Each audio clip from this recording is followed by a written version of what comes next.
Media today. ముందుగా headlines చూద్దాం. CM పుట్టినరోజు సందర్భంగా అన్న క్యాంటీన్లలో ఉచిత భోజనం. 269 కేంద్రాల్లో పేదలకు 3 పూటల అన్నదాన కార్యక్రమం. భువనేశ్వరి విరాళంతో రాష్ట్ర వ్యాప్తంగా సేవలు విస్తరణ. ఆకలి లేని ఆంధ్ర లక్ష్యంతో ప్రభుత్వం ముందడుగు.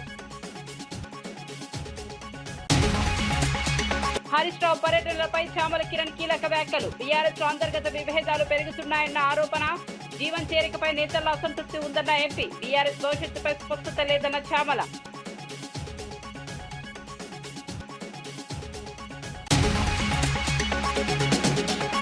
దస్తగిరి హత్యపై వైసీపీపై మంత్రి నిమ్మల తీవ్ర ఆరోపణలు. తాడేపల్లి స్క్రిప్ట్ ప్రకారమే హత్య జరిగిందన్న విమర్శ. సాక్ష్యాలు తిరిపివేయడానికి ప్రయత్నం అంటూ ఆరోపణ. ఘటనపై పూర్తి స్థాయి దర్యాప్తు చేయాలని డిమాండ్.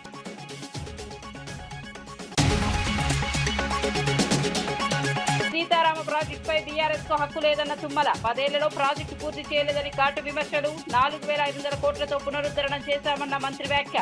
వైరా రిజర్వాయర్ కు నీరు అందించామని తుమ్మల వెల్లడి.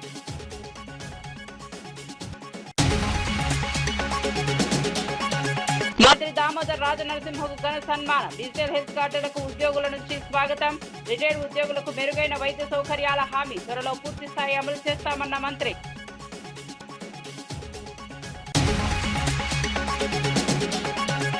ఇక వార్త వివరాల్లోకి వెళ్తే, ముఖ్యమంత్రి చంద్రబాబు పుట్టినరోజు సందర్భంగా రాష్ట్ర వ్యాప్తంగా అన్నా క్యాంటీన్లలో ఉచిత భోజన పంపిణీ కార్యక్రమం నిర్వహించారు. మొత్తం 269 కేంద్రాల్లో పేదలకు 3 పూటల భోజనం అందిస్తున్నారు. నారా భువనేశ్వర్ ప్రకటించిన 76 లక్షల విరాళంతో ఈ కార్యక్రమం విస్తృతంగా చేపట్టారు. రోజువారీ కూలీలు, నిరుపేదలు, వృద్ధుల వంటి వర్గాలకు ఇది ఎంతో ఉపయోగకరంగా మారింది. ఆకలి లేని ఆంధ్రప్రదేశ్ నిర్మాణమే లక్ష్యమని సీఎం తెలిపారు. అన్నదానంలో ప్రజలు భాగస్వాములు కావాలని పిలుపునిచ్చారు. సామాజిక బాధ్యతగా ప్రభుత్వం చేపట్టిన ఈ కార్యక్రమం రాష్ట్ర వ్యాప్తంగా ప్రశంసలు అందుకుంటోంది. ప్రతి ఒక్కరి కడుపు నింపాలి అనే ఉద్దేశంతో అన్నా క్యాంటీన్లు పెట్టాం. ఈరోజు మనం ఒకసారి చూస్తే ఎన్టీ రామారావు గారు తిరుమలలో అన్న ప్రసాదం కార్యక్రమం ప్రారంభించారు. అది నిరంతరం కొనసాగుతా ఉంది. అదే స్ఫూర్తితో అన్నా క్యాంటీన్ పెట్టాం.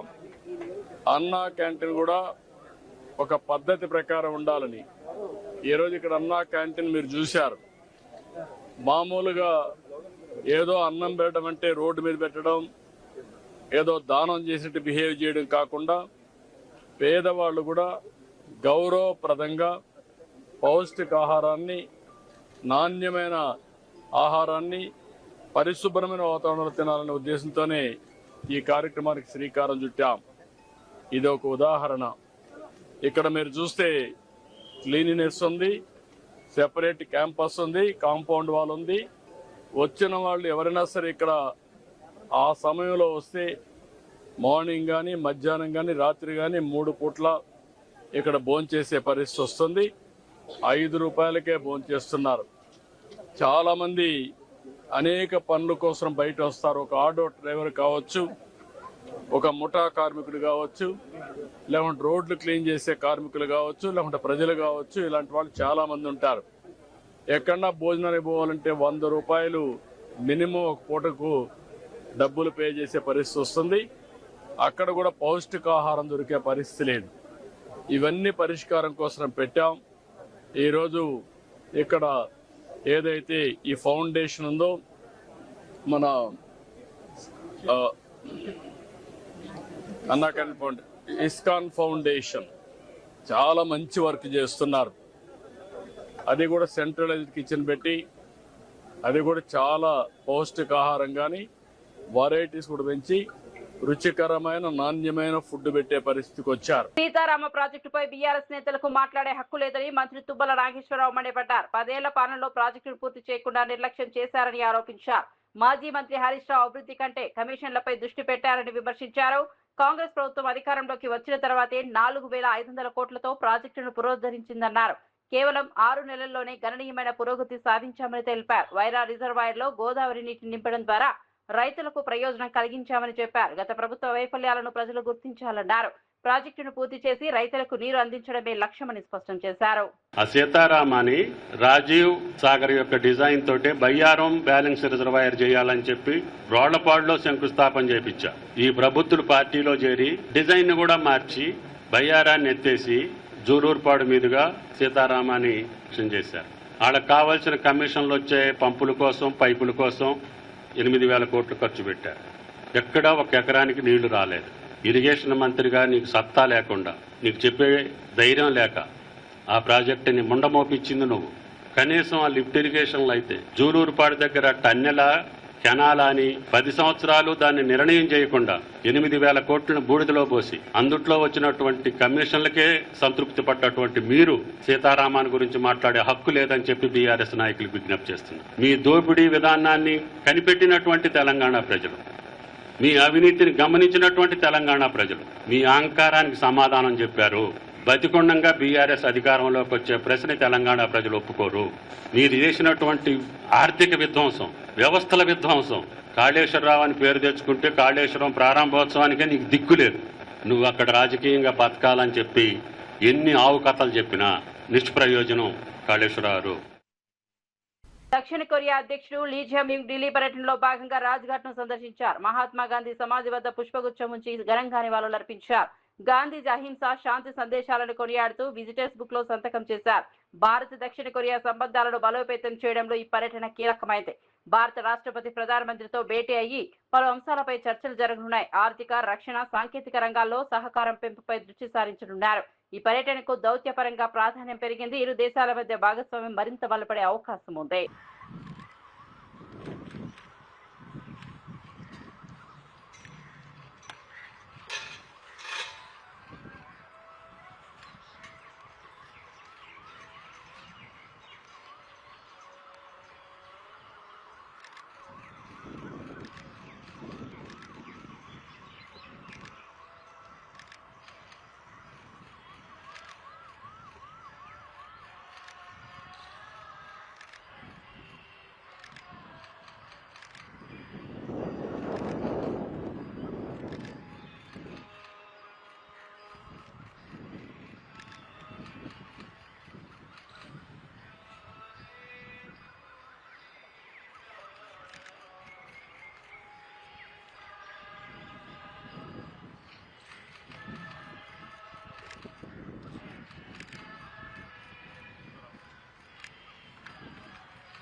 Excuse me.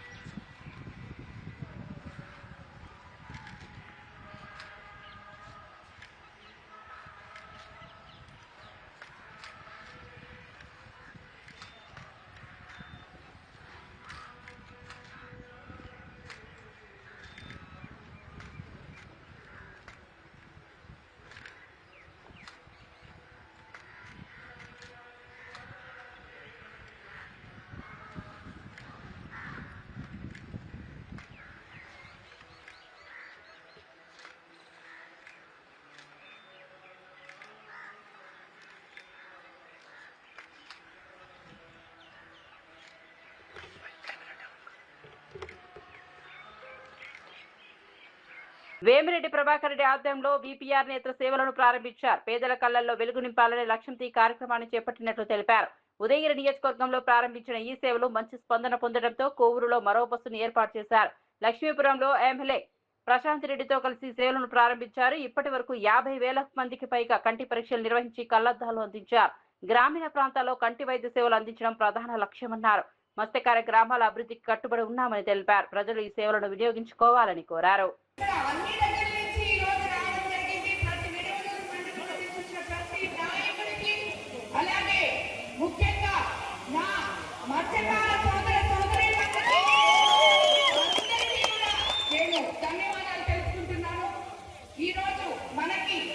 ఎంత పవిత్రమైన రోజుగా మనం చరిత్రలో లిఖించుకోవాలి తగిన రోజు ఈ రోజు.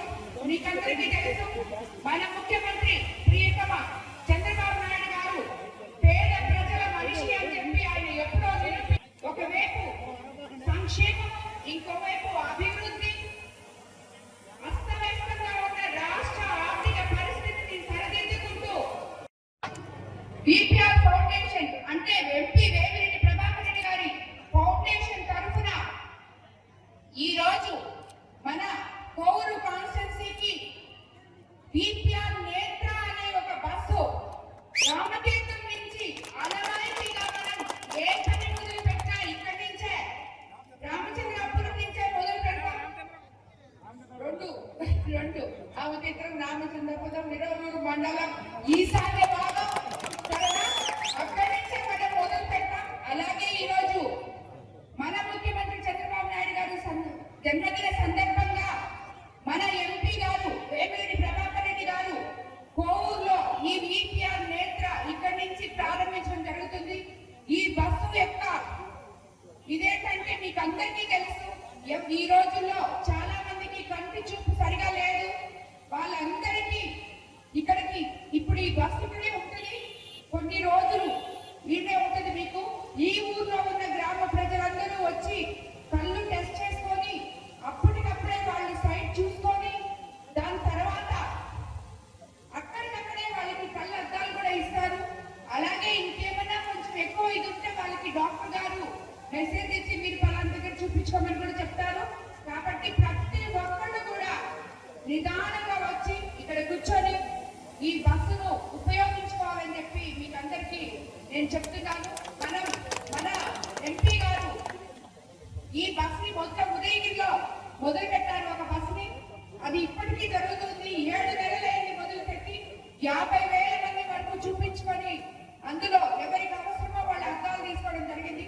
ఆ బస్సు 7 కాన్స్టిట్యున్సీలో తిరిగి మన కోవూరు నియోజకవర్గం వచ్చేటప్పటికి 5 సంవత్సరాలు అయిపోతుందని చెప్పి చాలు రెండో బస్సుకొని ఈ రోజు ముఖ్యమంత్రి చంద్రబాబు నాయుడు గారి జన్మదిన సందర్భంగా మా ఫౌండేషన్ తరఫున పేద ప్రజలకి అండగా నిలవాలి. అందరికీ కూడా నమస్కారం. ఈరోజు మీ అందరికీ తెలుసు, మన ముఖ్యమంత్రులు చంద్రబాబు నాయుడు గారి జన్మదినం. ఇప్పుడే మీరందరూ కూడా హ్యాపీ సీఎం గారు అని అరిసేరు ఇన్నాను. మళ్ళీ కూడా ఒకసారి మన సీఎం గారికి మీరందరూ చప్పట్లతో ఆయన జన్మదినానికి మనందరం కూడా స్వాగతం పలుకుతాం. అంటే ఈ రోజు ఈ ప్రోగ్రామ్ ఇక్కడి నుంచి స్టార్ట్ చేయాలని బీపీఆర్ నేత్ర కొత్త బస్సు తయారు చేసి ఇప్పుడే చెప్పినట్టు ఎమ్మెల్యే గారు చెప్పినట్టు దాదాపు ఇది 4-5 ఏళ్ళు పెట్టేటట్టుగా ఉంది చూస్తే.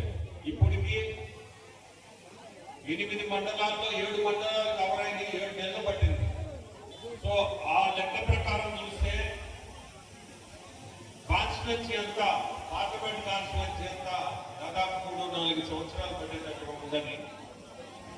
ఈయన పుట్టినదినం రోజు, మన ముఖ్యమంత్రి పుట్టినదినం రోజే ఇది ఇక్కడి నుంచి లక్ష్మీపురం నుంచి స్టార్ట్ చేయాలని వాస్తు ప్రకారం కొత్త బస్సు మీ ఏరియా నుంచి స్టార్ట్ కావాలని మత్స్యకారులు ప్రాధాన్యంతో దీని నుంచి స్టార్ట్ చేస్తాం.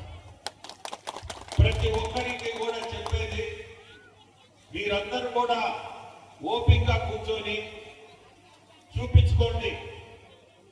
కళ్ళు అనేది చాలా ముఖ్యం ప్రతి ఒక్కరికి కూడా. ఇప్పుడే ఇద్దరు చూపించుకొని వచ్చారు బయటికి, ఆ ఉంటే ఇక్కడికి వస్తే బాగుంటుంది. వాళ్ళు ఎక్కడ ఉన్నారు? ఇప్పుడే టెస్ట్ చేసిన టెస్ట్ చేసిన వాళ్ళు ఎక్కడున్నారు? ఇప్పుడే నువ్వు అక్కడుంది రమ్మా.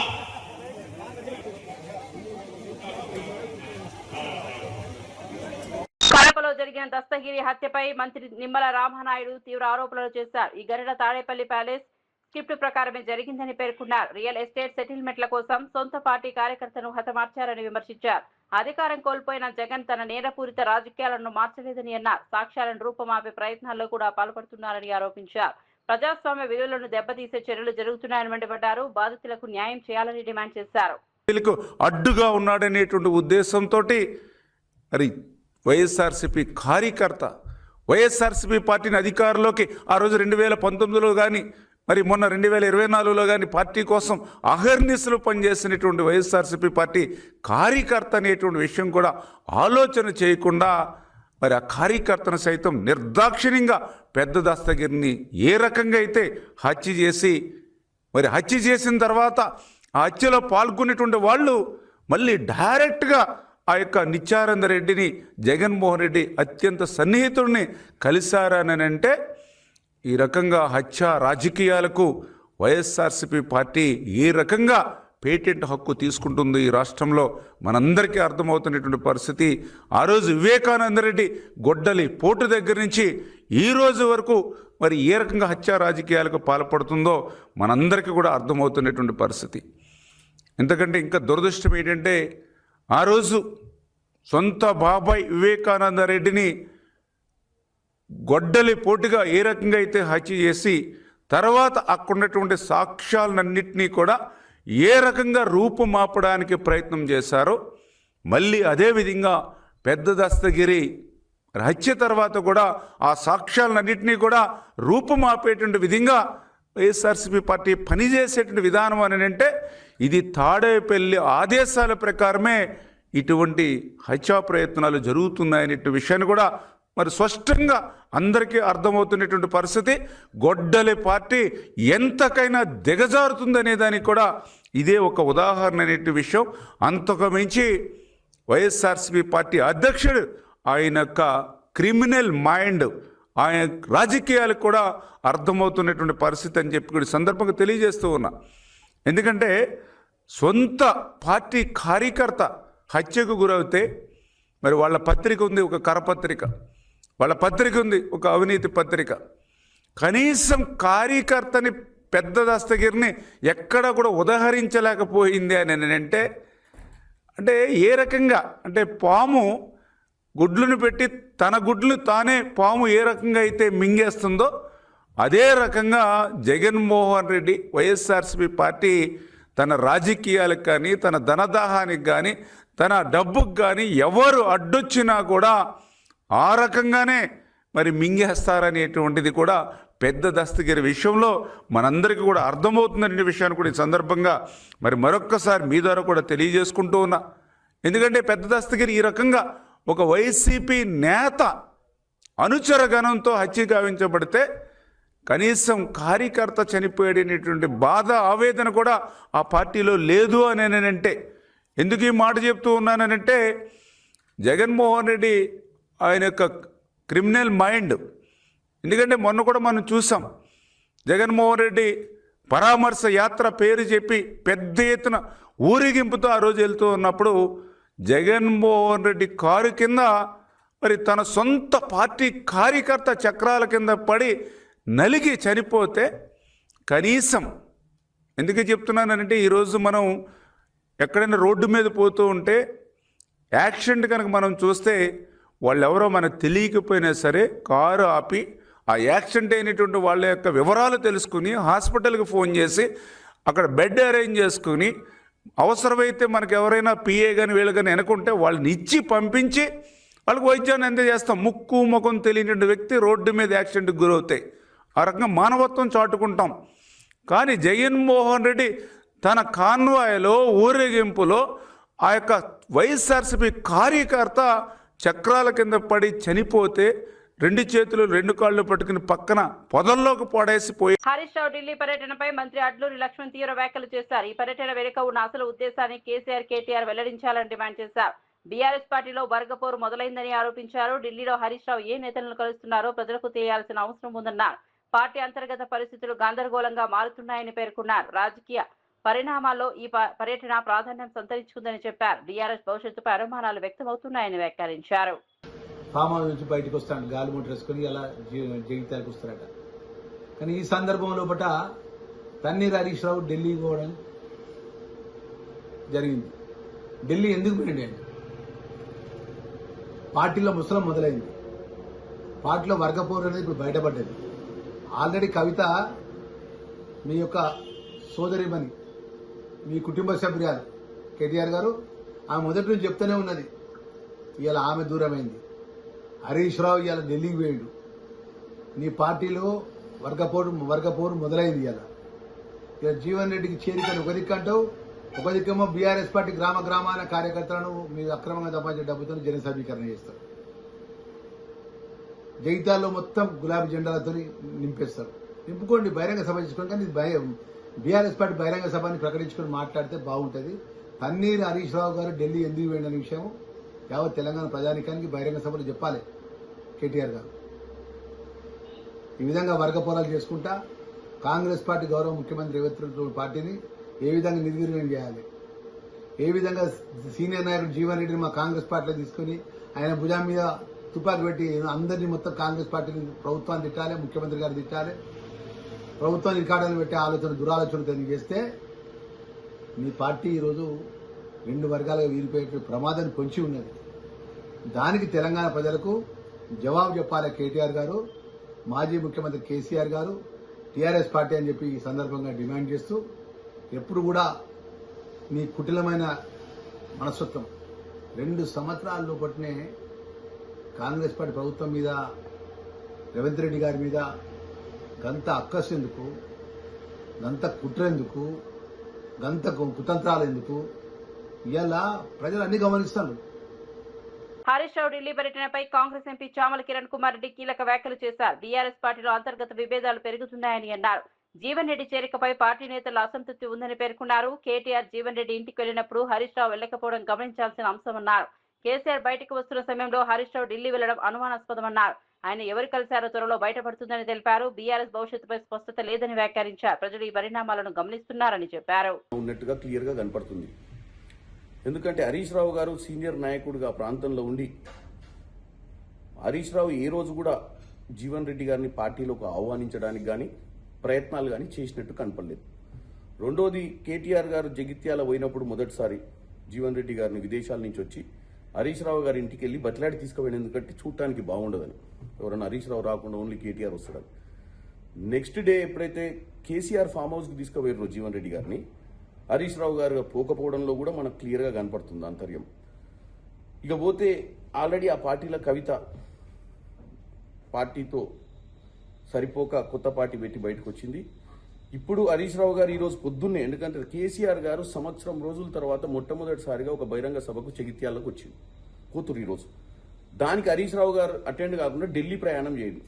దీన్ని బట్టి చూస్తే ఏమర్థమవుతుందంటే బీఆర్ఎస్ పార్టీ భవిష్యత్తు అంధకారంలోకి పెట్టేట్టుంది. ఎందుకంటే హరీష్ రావు గారు ఢిల్లీలో ఎవరితోటి మంతనాలు చేయడానికి వెళ్తుండు, ఆయన భవిష్యత్ ప్రణాళికలు ఎలా వేసుకుంటుండు అనేది క్లియర్గా మనకు తెలిసిపోతుంది. ఇంకా 2 రోజులైతే తెలుస్తుంది ఢిల్లీలో ఎవరెవరిని కలిసి వస్తుండ అనేది. కాబట్టి కేసీఆర్ గారు ప్రతి సంవత్సరం ఏదో ఒక టైంలో ఒకరోజు పండుగ. పలాసలో కేంద్రీయ విద్యాలయ తరగతుల ప్రారంభంపై కేంద్ర మంత్రి రామ్మోహన్ నాయుడు శుభాకాంక్షలు తెలిపారు. ఈ విద్యాసంస్థ ప్రారంభ ప్రాంతీయ విద్యాభివృద్ధికి కీలకమని పేర్కొన్నారు. స్థానిక విద్యార్థులకు నాణ్యమైన విద్య అందుబాటులోకి వస్తుందని అన్నారు. కేంద్ర ప్రభుత్వం విద్యారంగానికి ప్రాధాన్యత ఇస్తోందని వివరించారు. ఈ పాఠశాల ద్వారా ఆధునిక విద్యా అవకాశాలు పెరుగుతాయని తెలిపారు. ప్రాంతీయ విద్యార్థుల భవిష్యత్తుకి ఇది బలమైన అడుగని పేర్కొన్నారు. తల్లిదండ్రులు విద్యార్థుల అవకాశాలు సద్వినియోగం చేసుకోవాలని సూచించారు. రైల్వేస్లో సేవలు అందిస్తున్నారు. నేను ఎంపీగా ఉన్నప్పుడు పార్లమెంటులో ఒక ప్రశ్న అడిగాను. ఆర్మ్డ్ ఫోర్సెస్ వారు ఏ ప్రాంతం నుంచి ఎక్కువ మంది పనిచేస్తున్నారని దానికి సమాధానం మన శ్రీకాకుళం. వీరందరూ దేశం కోసం వివిధ ప్రాంతాలలో పనిచేస్తుంటే, అలాగే మన సరిహద్దుల్లో వాళ్ళందరూ కూడా ప్రాణాలు త్యాగం చేస్తూ పనిచేస్తుంటే, వాళ్ళ కుటుంబాలు వాళ్ళ పిల్లల భవిష్యత్తు కోసం మనం ఏదైనా ఒక కార్యక్రమం చేయాలన్న ఆలోచన నాకు ఎప్పుడూ ఉండేది. ఆ కోరిక నిజం చేయాలనే సంకల్పంతో నేను ఎంపీగా ఉన్నప్పటి నుంచి కేంద్రీయ విద్యాలయం పలాస కోసం నిరంతరం కృషి చేశాం. అయితే ఇందులో ప్రాజెక్టుల విషయంలో మాజీ ఎమ్మెల్యే తోపుదుర్తి ప్రకాష్ రెడ్డి తీవ్ర విమర్శలు చేశారు. వైఎస్ఆర్ కాలంలో ప్రాజెక్టులు రైతులకు నీళ్లు అందించడానికి నిర్మించేవారని తెలిపారు. కానీ చంద్రబాబు పాలనలో కాంట్రాక్టర్లకు లాభాలు చేకూర్చే విధంగా మారాయని ఆరోపించారు.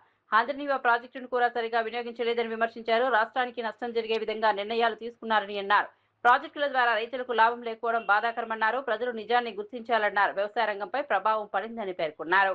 శనిలా ఈ రాష్ట్రానికి దాపురించిన రైతు వ్యతిరేక ముఖ్యమంత్రి ఎవరైతే ఉన్నారో ఆయన హయాంలో ఎప్పుడు కూడా నిధులు పారడమే తప్ప నీళ్లు పారిన పాపాన్ని ఎప్పుడు పోలే. రైతు ప్రయోజనాలను తుంగలో తొక్కి నిధులు పారించిన సందర్భాలు అయితే కోకొల్లలు. హంద్రీనీవా కాలువ మేము మొదలు పెట్టామని తెలుగుదేశం పార్టీ నాయకులు డబ్బాలు కొట్టుకుంటారు. హంద్రీనీవా కాలువ డిపిఆర్ అంటే రిపోర్ట్, ప్రాజెక్ట్ రిపోర్ట్, కొన్ని వేల రిపోర్ట్లు ఉన్నాయి ఈరోజు రాష్ట్రం దగ్గర. కొన్ని పనులు మొదలు పెట్టని డిపిఆర్లు, కొన్ని వేల డిపిఆర్లు ఉన్నాయి. అలాగా కీర్తిశేషులు నందమూరి తారక రామారావు గారు హంద్రీనీవా ప్రాజెక్టుకు డిపిఆర్ చేయించారు. ఆ రోజు కీర్తిశేషులు శివరామకృష్ణయ్య గారు, రిటైర్డ్ ఏఎన్సీ గారు, ఆయన డిపిఆర్ చేయించారు. ఇది రాయలసీమ 4 జిల్లాలకు కూడా 40 టీఎంసీల నీళ్లను సాగునీటికి తాగునీటికి తీసుకొచ్చేటువంటి ఏకైక మార్గంగా 1980-90 మధ్యనే ఈ డిపిఆర్ రూపొందడం జరిగింది. కానీ చంద్రబాబు నాయుడు గారు ఇది సాధ్యమైనది కాదు, 40 టీఎంసీల నీళ్లు లిఫ్ట్ ఇరిగేషన్ ద్వారా తీసుకొచ్చేటువంటి అవకాశం లేదు, కేవలం దీన్ని తాగునీటికి 5 టీఎంసీలకు మాత్రమే పరిమితము చేద్దాము అని దాన్ని డిపిఆర్ని, ఆ కాలువ కెపాసిటీని 5 టీఎంసీలకే పరిమితం చేసినారు. డ్రింకింగ్ వాటర్ ప్రాజెక్టుగా మార్చినారు. మరి ఇటువంటి చంద్రబాబు నాయుడి నాయకత్వంలో పనిచేస్తున్నటువంటి ఎమ్మెల్యేలు, మంత్రులు ఊకదంపుడు ఉపన్యాసాలు ఇస్తారు. మేమే హంద్రీనీవాని తీసుకొచ్చాం, జిల్లాను సస్యశ్యామలం చేశాం, హంద్రీనీవా క్రెడిట్ మాకే దక్కుతుంది అనేసి. అవును, హంద్రీనీవాను నాశనం చేసిన క్రెడిట్ మీకే దక్కుతుంది. రాజశేఖర్ రెడ్డి గారు ఆయన జీవిత కాలంలో రైతుల కోసం అనేక పోరాటాలు చేసి, పాదయాత్రలు చేసి, గాలేరు నగరి హంద్రీనీవా. మధురా నగర్ లో శ్రీ బంగారు మైసమ్మ ఆలయ వార్షికోత్సవాలు ఘనంగా నిర్వహించారు. కార్యక్రమానికి మాజీ మంత్రి ఎమ్మెల్యే దళసాని శ్రీనివాస్ యాదవ్ హాజరయ్యారు. ఆలయ పండితులు పూర్ణకుంభంతో స్వాగతం పలికారు. అనంతరం అమ్మవారిని దర్శించుకుని ప్రత్యేక పూజలు నిర్వహించారు. ఆలయ అభివృద్ధికి కృషి చేసిన కమిటీ సభ్యులను అభినందించారు. భక్తులతో కలిసి కార్యక్రమంలో పాల్గొన్నారు. ఈ వేడుకలకు స్థానిక నాయకులు, భక్తులు పెద్ద సంఖ్యలో హాజరయ్యారు. ఆలయ అభివృద్ధికి ప్రభుత్వం సహకారం కొనసాగుతుందని తెలిపారు.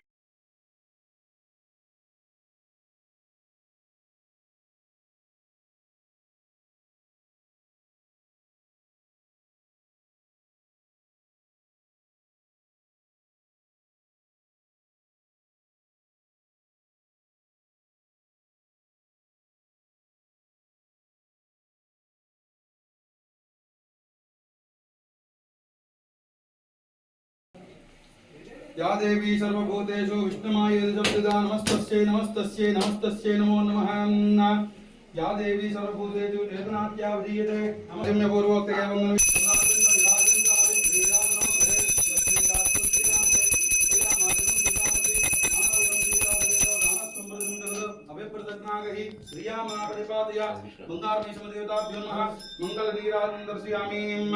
जय बोलो बंगार मीसम माता की।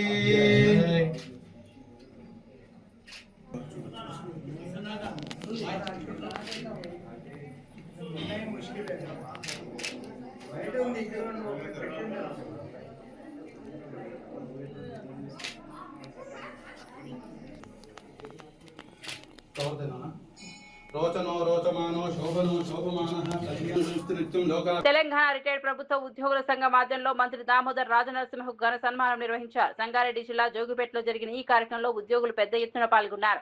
ప్రభుత్వం డిజిటల్ హెల్త్ కార్డులు మంజూరు చేయడాన్ని వారు స్వాగతించారు. ఈ పథకం ద్వారా రిటైర్డ్ ఉద్యోగులకు మెరుగైన వైద్య సౌకర్యాలు అందుతాయని తెలిపారు. ప్రస్తుతం పైలట్ ప్రాజెక్టు కొనసాగుతోందని, త్వరలో పూర్తి స్థాయిలో అమలు చేస్తామని మంత్రి వెల్లడించారు. ఉద్యోగుల సమస్యల పరిష్కారానికి ప్రభుత్వం కట్టుబడి ఉందన్నారు.